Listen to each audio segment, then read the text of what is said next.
টিমটিমের জন্মদিনের pre night celebration থেকে start করে ব্লগটা শুরু করলাম, কারণ আমি চাই যে ওর জন্মদিনের প্রত্যেকটা মুহূর্ত এইখানে আপনাদের সামনে তুলে ধরতে, এবং এটা থেকেও যাবে আমার টাইম লাইনে। নমস্কার, আমি তানিয়া, চলে এলাম আমার ছোট্ট একটা মিনি ব্লগ নিয়ে।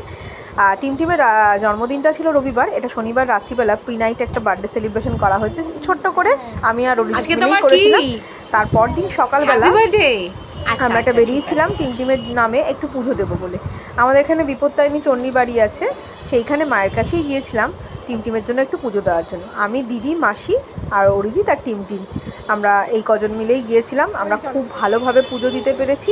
পুজো দেওয়ার সময় আমি এখন প্রফেশনালি ব্লগারের মতো সবার সামনেই, মানে একদম ওপেনলি সবার সামনে এখন ভিডিও করি, কি জানি বেশ ভালো লাগে। আগে একটু লজ্জা লাগতো, কিন্তু এখন কিন্তু সেই জিনিসটা অনেকটা কাটিয়ে উঠতে পেরেছি। হয়তো আস্তে আস্তে এগোচ্ছি, সেটাও হতে পারে। সেখানে পৌঁছে অরিজিৎ মিষ্টি কিনছিল, মাসিও কিনলো।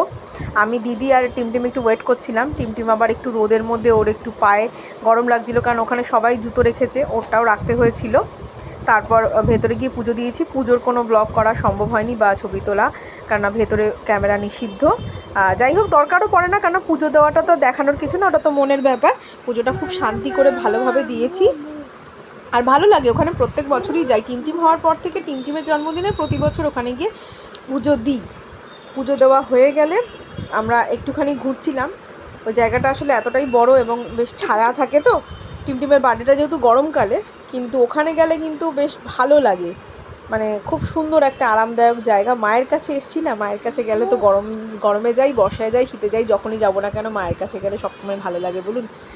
তারপরে সেখান থেকে পুজো দিয়ে একটু ঘুরলাম। মাসি আবার একটু মিহিদানা পেলো, অনেকটাই খায় না, মাসি মিহিদানা কিনলো।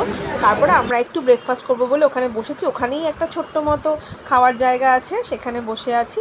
আমরা লুচি, ছোলার ডাল আর মাসি যে মিহিদানা কিনেছিল ওটাই খেয়েছি। টিমটিমও কিন্তু আমাদের সাথে বসে সমান তালে মিহিদানা দিয়ে লুচি খেয়েছে। কেমন লাগলো ব্লগটা জানাবেন, ভালো থাকবেন সবাই।